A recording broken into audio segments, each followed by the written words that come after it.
Dans cette vidéo, nous allons nous focaliser sur l'industrie au Japon et notamment sur les variations des chiffres de l'emploi de 2024 à 2034. Elle fait suite à la vidéo Les secteurs industriels en croissance dans les pays à fort PNB par habitant. J'ai créé cette chaîne pour aider les entrepreneurs industriels de TI ou de PMI et notamment pour leur amener des éléments de réflexion afin d'accompagner leur métamorphose ou même des méthodes pour mettre en œuvre leur transformation.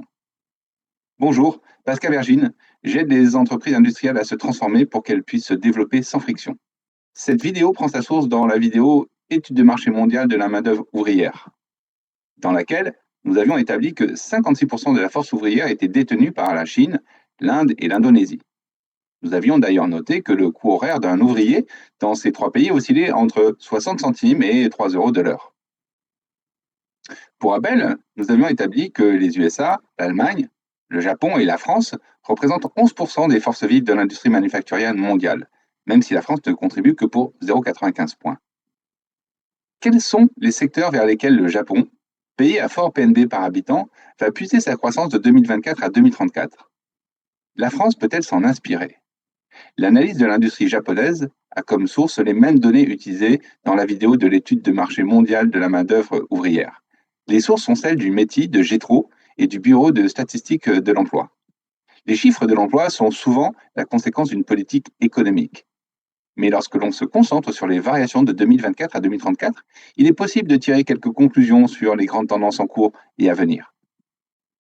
Lorsqu'on les combine avec les chantiers prioritaires de chaque pays, comme la transition énergétique, la protection de l'environnement, la souveraineté, la silver economy et tant d'autres, et puis les grandes évolutions technologiques comme l'intelligence artificielle, les ordinateurs quantiques, les voitures autonomes, les robots humanoïdes, on peut ainsi avoir quelques idées de développement ou d'innovation qui viseront juste leur marché.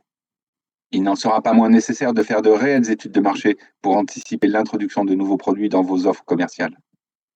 Il faut donc viser juste pour se développer, innover et se métamorphoser.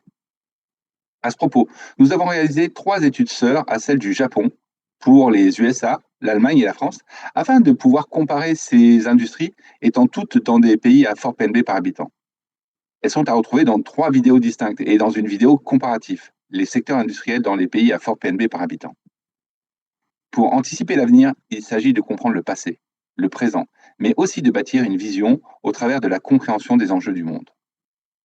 Je vous laisse mettre sur pause pour rentrer dans le détail des chiffres, si nécessaire, avant de présenter la synthèse.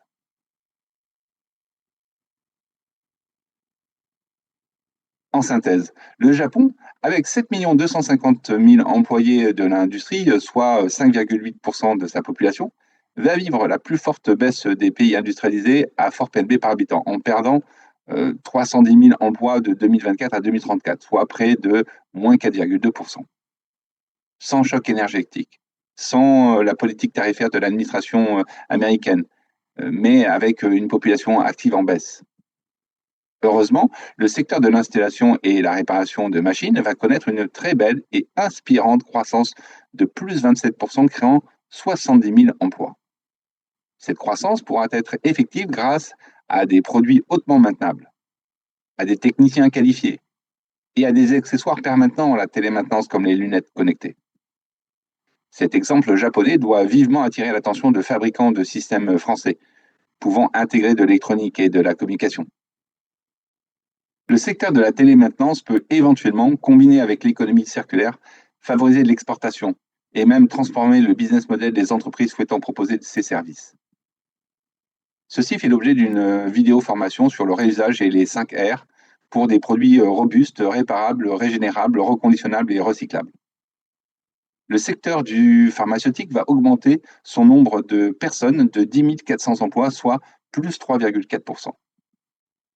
Sans grosse croissance, il devra intégrer les avancées liées à l'intelligence artificielle et sa capacité à traiter de grandes quantités d'informations.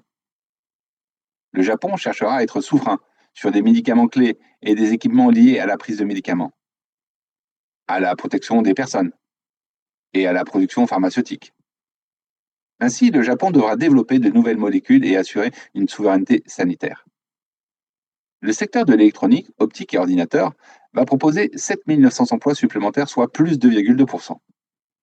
Cette timide croissance pourra se faire au travers de robots humanoïdes, de robots modulaires, de voitures autonomes de lunettes de réalité augmentée ou encore d'équipements militaires.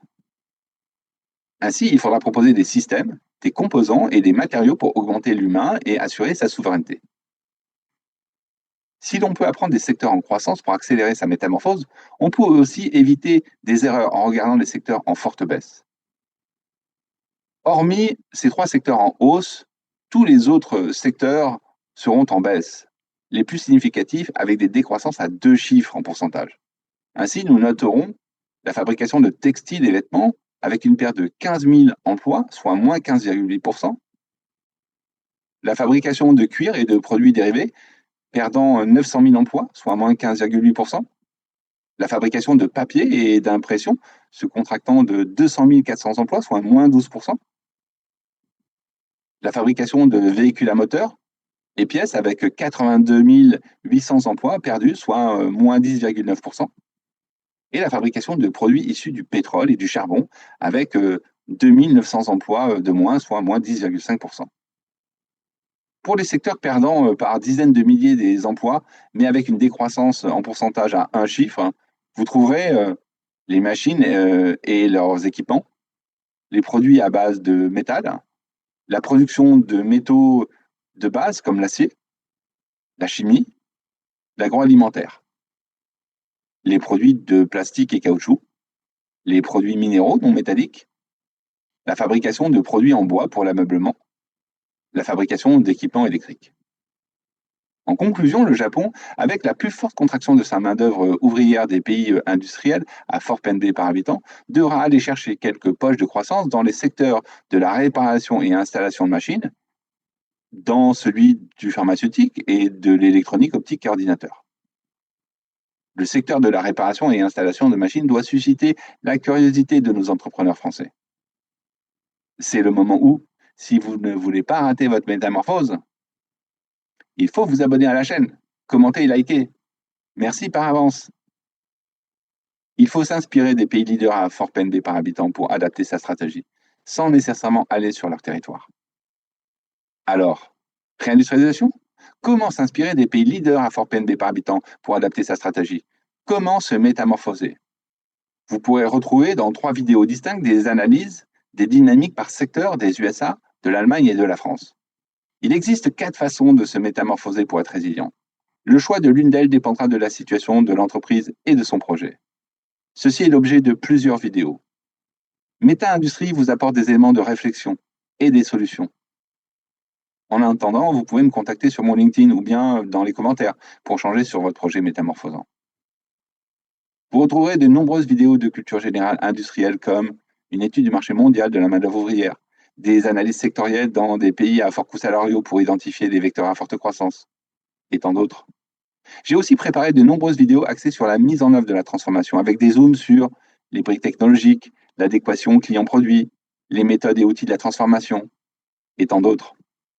Ainsi, en vous abonnant, vous pourrez savoir lorsque de nouvelles vidéos sont à disposition.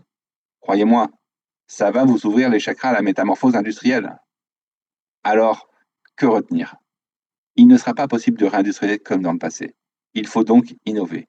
L'industrie japonaise va grandement souffrir de 2024 à 2034. De nombreux emplois vont être détruits. Pensez métamorphose. La métamorphose des ETI et PME industrielles françaises peut s'inspirer du bouleversement au Japon.